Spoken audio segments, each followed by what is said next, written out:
Olá pessoal, tudo bom?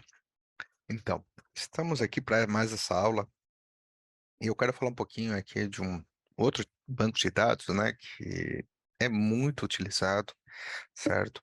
E realmente, assim, ele tem diversos recursos que são muito poderosos, tá? E por isso ela tem uma boa escolha para quem vai desenvolver um projeto, né, para quem busca aí, um banco de dados robusto e barato, principalmente, tá?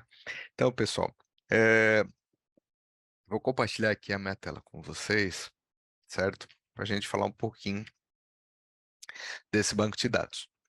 Muito bem, gente. Eh, Esse banco de dados que a gente está falando é o Postgres, o famoso Postgres SQL, tá?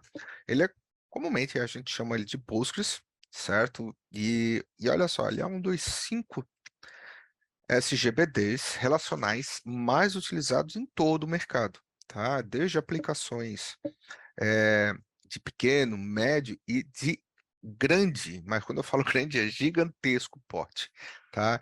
Existem tanto empresas que utilizam, como também órgãos de governo que utilizam, tá? Como seu principal banco de dados para sua principal aplicação, tá? O core business de diversas esferas do governo utilizam Postgres para isso, tá? Ele é de código aberto e gratuito, certo? Ele é gratuito para você utilizar, porém, obviamente, você não pode revendê-lo, né? Então, por ele ser gratuito, tá? Inicialmente, ele foi desenvolvido pela Universidade da Califórnia de Berkeley, tá? Essa universidade, ela é precursora de diversas tecnologias, tá? E o Postgres foi uma delas, iniciou lá, e posteriormente aí ele ganhou vida própria, tá?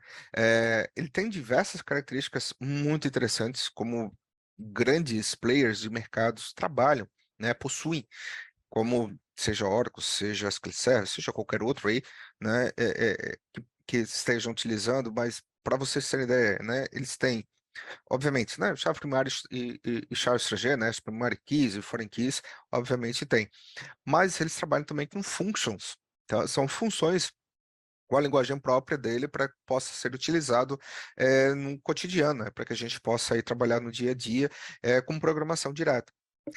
Trabalho também com triggers. O que que são triggers? Tá? Eu vou falar um pouquinho mais à frente, mas são gatilhos com determinadas condições para que quando ocorrer alguma coisa, ele vai executar algo no banco de dados, tá? Vou falar um pouquinho mais à frente. Também tem recurso de views, tá? O que que são views? Quando a gente faz uma consulta, né, um SQL, um select propriamente dito, a gente pode salvar esse select, né, no arquivo texto e toda vez que eu precisar desse select, eu vou lá e consulto novamente, executo aquele select. Mas vocês imaginem uma situação da seguinte proporção. Você tem um select muito complexo, tá? E você quer ter a mesma visualização, e você utiliza isso em inúmeros lugares. Muitas vezes é mais interessante você converter o select, a sua query toda, né, que é complexa, e criar uma view sobre ela. Então, o que que eu estou dizendo? Uma view, ela é uma projeção como tabela de um resultado de um select, tá? A gente também vai ver um pouquinho mais à frente. Também trabalhei com integridades, né, transacionais e tudo mais, como outros bancos. Tem diversos data types interessantes também de se trabalhar, funções de agregações, operadores, entre outras informações, tá? A gente viu muito MySQL e aqui o Postgres, ele não tem uma composição de auto-increment. Ele possui uma funcionalidade que é a sequence, que é muito comum em outros bancos, tá? A sequence, ela é um artefato, né, um objeto que a gente cria aonde ele vai incrementar em cima daquela função. Então, ela não é associada diretamente a um atributo. Não, eu utilizo aquela sequence para ela aumentar, né, fazer um autoincremento em cima dela mesma. Então, eu posso utilizar a sequence em vários locais diferentes. Bom, falando aqui de data types, tá, pessoal? Eu fiz aqui um comparativo com vocês de alguns elementos, certo? Para vocês terem uma ideia de como é que o Postgres, ele tem inúmeros outros tipos aqui, diferentes do MySQL, né? Quanto ele acaba sendo mais robusto. Vamos pegar só alguns aqui, só para ter uma ideia, tá, pessoal? Então, no MySQL, tipos numéricos, né? A gente tem int, big int, decimal, float e double, certo? No Postgres, integer, olha a diferença, big int, numeric, real, double e precision, tá? Vejo que você tem um pouco mais de tipos aqui a serem averiguados se você vai ou não utilizar. De texto, no MySQL, basicamente, você tem varchar, text e char. Basicamente esses, tá? Falando de texto, né, composições de caracteres. No Postgres, você tem o varchar, o text, o char, o caractere e o varin. Tá? Esse último, pessoal, ele é o aconselhado, é o mais otimizado aqui para dentro de texto no Postgres, certo? Apesar de ele utilizar outros. Enfim, aí você tem data, que é muito similar, né? Binários, também possui ambos os dois, tá? Tipos geoespaciais, certo? Veja como a SQL não tem nativamente, ele precisa aqui de extensões, já o Postgres tem nativo, tá? Então, projeção geoespacial. Enumerados, né? Itens numerados, isso aqui tranquilo, os dois possuem. De JSON, né? Por quê? Hoje em dia o MySQL também está trabalhando, já possui, né, aceitando um objeto JSON para que ele possa ter essa, vou utilizar um vídeo já, né, para ter essa good vibe de NoSQL, certo? Mas não é bem essa ideia, né? Na verdade, ele é um atributo, é um campo, é um tipo em que você aceita esse tipo de informação, tá? Muitos DBAs, eles recomendam utilizar bancos de dados que possuem isso, para você não utilizar um banco de dados sozinho, né, o único de NoSQL. Então, assim, você consegue ter uma mesclagem entre esses dois mundos. JSON é um formato, né, de arquivo, para aqueles que não... formato de dados, perdão, em que você tem um determinado label e o valor correspondente a esse label, né? Então, se eu tenho o nome, né, o meu dado é o nome, eu vou ter o valor do lado, né? E, consequentemente, a minha lista. O conjunto dessa lista me torna um objeto, tá? Então, assim, galera, a gente tem diversas aqui tipos de dados que podemos trabalhar no Postgres. E aí, só para vocês terem ideia da dimensão, quanto esse banco de dados é robusto, né? Quanto ele traz aqui bastante características interessantes para o nosso dia a dia, para o nosso trabalho, né? Para a nossa evolução, tá? Bom, eu falei que ia falar um pouquinho da Trigger. A ideia da Trigger é que a gente tenha eventos que disparam essa Trigger, né? Que é, na verdade, é uma função que vai fazer alguma coisa. Então, por exemplo, né, eu quero que toda vez que seja deletado uma informação, antes de ser deletada uma informação da tabela de pessoa, eu pego essa informação e guardo no histórico, que o histórico é uma outra tabela. Então, antes de deletar, ele vai disparar o gatilho, posso criar a função que selecione esse dado e gravar em outra tabela de histórico, por exemplo, tá? De backup, tá? Posso fazer isso, entende? Ah, é interessante fazer isso? Cara, aí é estratégia, né? Tem ferramentas que é mais legal, mas foi um exemplo aqui que eu trouxe. O gatilho serve para isso. Então, a partir do gatilho, né, de dado, né, que é insert, update ou delete, você tem algo que você pode fazer. Pode ser um cálculo, que pode ser um novo registro, pode ser qualquer coisa, tá? Então, a ideia aqui é que defina ações personalizadas que elas, de fato, vão executar após ou antes da ocorrência do evento. Então, você pode definir antes ou após, tá? Esse gatilho, né, obrigatoriamente, você tem que criar, né, essa personalização, você vai criar na linguagem, tá, do PL PGSQL, que é a linguagem aqui de criar funções no Postgres, certo? E aí você tem esse gatilho lógico. Então, um exemplo aqui de criar, né, pessoal, é create trigger, o nome da funcionalidade que você quer, after insert, ou seja, depois de insert, ou after update ou after delete.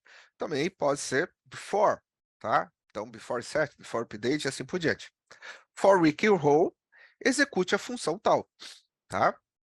Então, assim, a gente consegue montar uma trigger para uma determinada situação, ok? As storage procedures, né, o procedures de armazenamento, são, na verdade, codificação da linguagem específica, né, de um determinado banco. Isso é comum também, o Oracle já traz isso há muitos anos, né? O Postgres também traz essa característica, que serve para quê? Para que a gente possa construir, né, uma lógica, um programa, uma funcionalidade que nos auxilie em alguma ação no banco de dados. No passado, houve uma vertente, né, que procurava essas histórias possíveis para, de fato, construir software. Depois se viu que elas não têm as melhores tecnologias, porque elas não servem, não têm esse objetivo final. A ideia da Storage Procedure realmente, né, são procedimentos para a gente poder trabalhar mais facilmente com o armazenamento. Então, posso chamar uma função para ele ter um conjunto de armazenamentos, tá? Então, um conjunto de inserts, updates ou deletes. Se eu tenho uma lógica muito complexa, eu posso converter isso tudo numa procedure que ela executa numa chamada da aplicação, tá? Então, o exemplo aqui de uma Stored Procedure no Postgres é Create or Replace Procedure, o nome da procedure, a linguagem que a gente vai trabalhar, que é PGSQL, e dentro disso nós vamos começar com Begin e o bloco de informação que a gente vai trabalhar, tá? As funções. As funções são muito parecidas com as Stored Procedures, tá? Mas são usadas para ela retornar valor.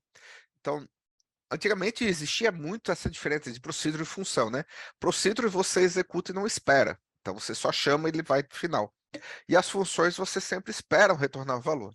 Com o tempo, as linguagens de alto nível elas se juntaram, né? Então você pode executar sem esperar valor e assim por diante. Eu executar a mesma função. Então muitas linguagens não têm essa diferença. Mas em banco de dados é comum. Você tem a Stored Procedure que você simplesmente executa, não espera nenhum valor, né? Simplesmente não deu erro, ele executou, e a função não. A função, a ideia é que você execute, ele vai calcular ou fazer alguma coisa e retornar um valor de resposta, tá? Ah, normalmente, você tem passagem de parâmetros para ela, de funções, né? Então você vai ter entrada de dados também, pode ser memória, né? Pode ser algo que o teu usuário está digitando, não necessariamente está no banco essa informação. Passando essa informação, você vai calcular ou fazer o que for necessário, né? Executar o seu código e retornar. Então, o exemplo aqui de criação, né? Create or Replace Function, nome da função e os parâmetros, na lista de parâmetros que você vai ter. Aí aqui interessante que é o nome do parâmetro, mas o seu próprio tipo. Bom, views e views materializadas. Como eu disse, a view, elas são recursos que realmente são muito utilizados, tá? No dia a dia. Por quê? As queries que a gente acaba construindo no nosso dia a dia são complexas, porque resolvem as perguntas são complexas, né? Elas normalmente não são tão direcionadas. Você tem que fazer diversas unions, joins, outer joins e assim por diante para você chegar a um determinado resultado. E às vezes até fazer uma higienização do próprio dado.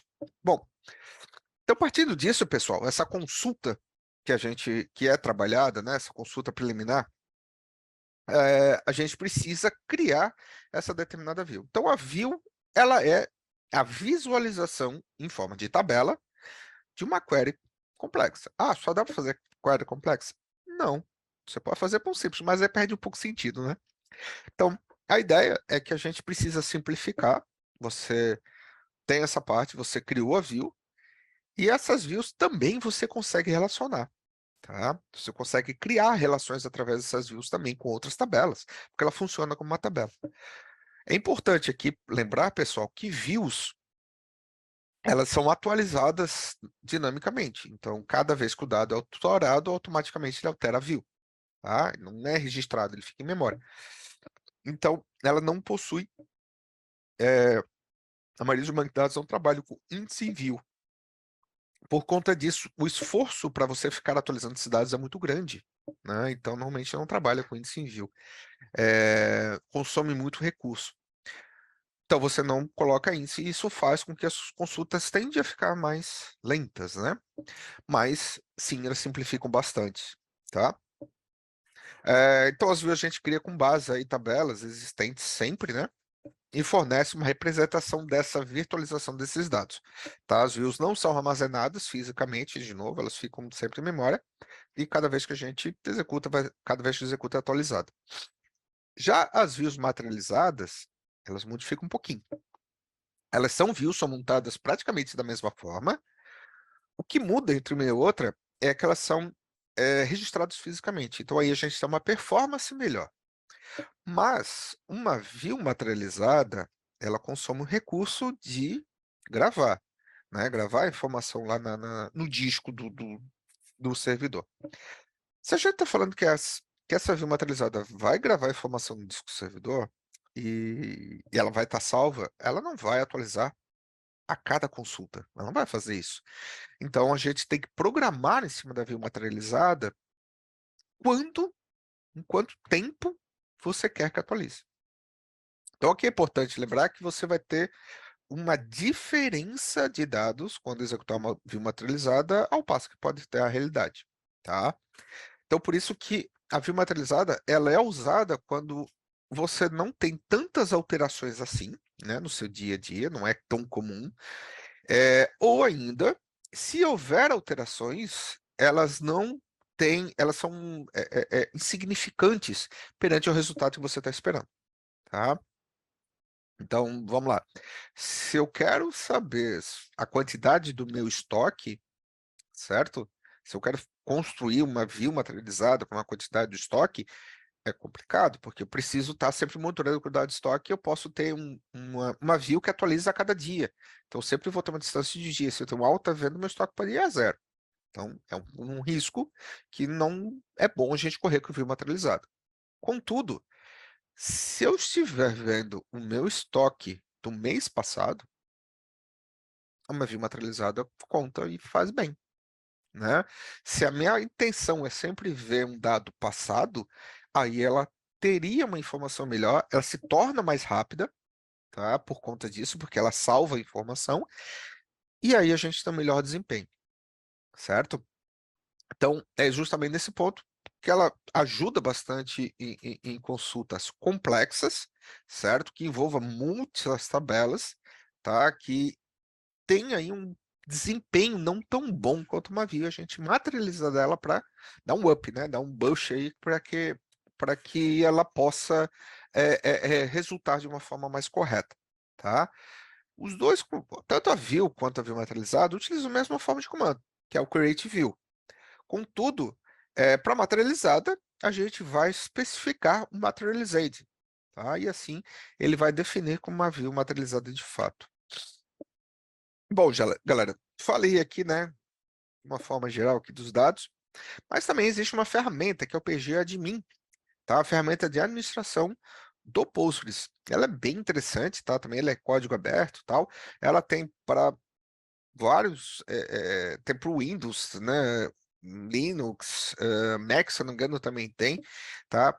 Que serve para quê? Facilitar a tua vida com relação à administração, certo? Então já tem atalhos, tem algumas informações lá que são interessantes, certo? Então ela possui aqui interface gráfica, query tools, gerenciamento de servidores, explorador de objetos, importador, explorador de dados, gerenciamento de usuários, programação de tarefas, enfim, tem diversas coisas aqui que facilitam bastante a nossa vida, que tem bastante atalhos de fato e trazem resultado, tá ok? Deixa eu mostrar então aqui para vocês, pessoal, trazer rapidinho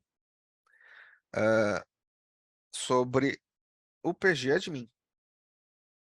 Ó, esse aqui é o PG Admin, minha máquina fica um pouquinho lenta porque eu estou usando um Docker, né, que é uma virtualização de banco de dados. Então esse é o PG Admin para fazer a administração. Aqui eu estou conectado no servidor, que eu defini com o nome local, certo? E aqui é a base de dados, tá?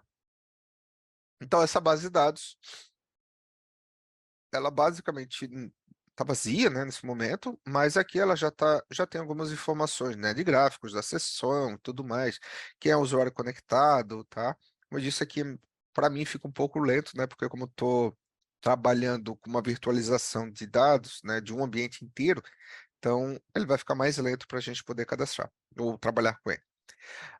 Bom, aqui dentro, pessoal, dessa própria base de dados, aqui o Postgres é uma base de dados, tá? Um esquema. A gente tem os eventos de trigger, que eles ficam organizados, tá? Os próprios esquemas, publicações, linguagens, enfim, vários agrupadores aqui para nos facilitar também o seu próprio uso, certo? Então, por exemplo, estou aqui nessa base, ver se ele deixa eu fazer. se eu não vou matar a minha base, tá? Eu vou criar uma database. Aliás, deixa eu até ver se não tem aqui um esquema.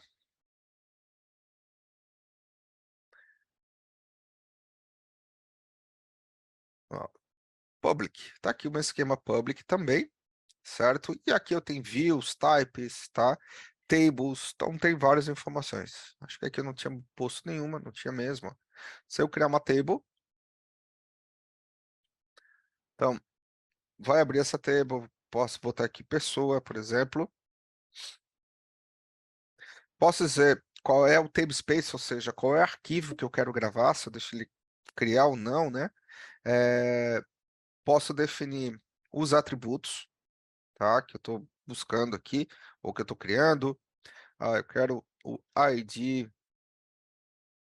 pessoa, certo? Aqui tem todos os tipos, ó. Percebo que uma parte deles funciona até com um array, tá? Aqui eu vou definir um inteiro, certo? É not null e a primary key, tá? E vou botar só mais uma aqui, que é o nome da pessoa. Vou colocar esse carinha como um var_ring, certo? Com um tamanho aqui de 100 e vou definir aqui também como not null. Bom, então aqui ele já me criou a pessoa, certo? E eu posso também aqui, tá, pessoal, fazer o quê? Eu quero criar uma sequence. Então, vou aqui criar uma sequence, que eu vou chamar sec pessoa. Então, uma sequência de pessoa. A definição, o que que eu quero? Ah, eu quero que ele starte em 1 e o incremento em 1. Esse assim ele já vai deixar na pessoa e eu quero definir já o ID pessoa que ele vai incorporar. Então, vamos salvar aqui.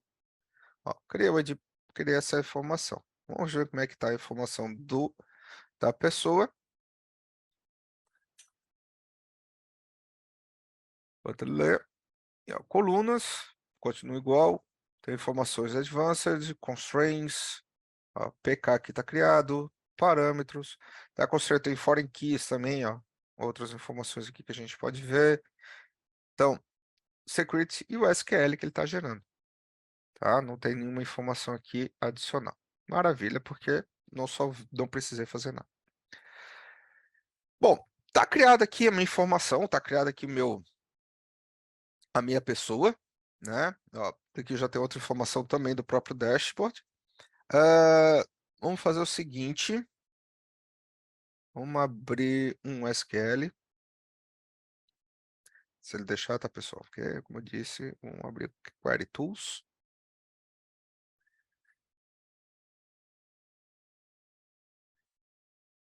E aqui, vamos lá, vamos fazer um select asterisco from pessoa. Então, não tem ninguém, obviamente, tá? Então, vou fazer um selection, um insert into pessoa, onde eu vou ter as informações da pessoa, que é ID pessoa, se não me engano, eu botei, né?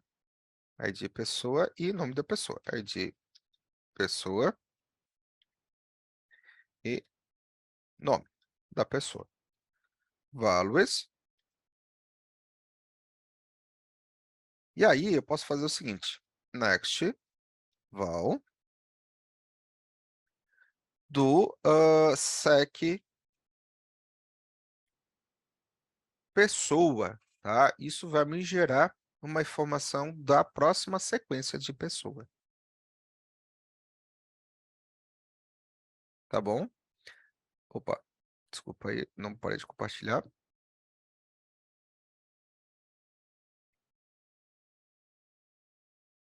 Bom, galera, então, dado isso, eu posso simplesmente aqui criar a Maria. Então, vamos ver só se deu ok.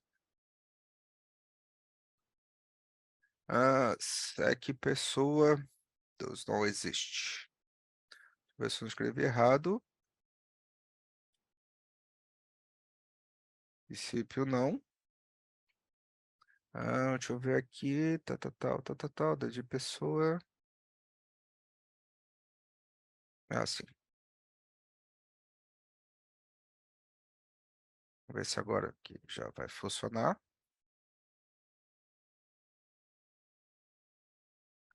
Maravilha. Registro inserido. E agora já tem a Maria, tá? Se eu botar agora o José,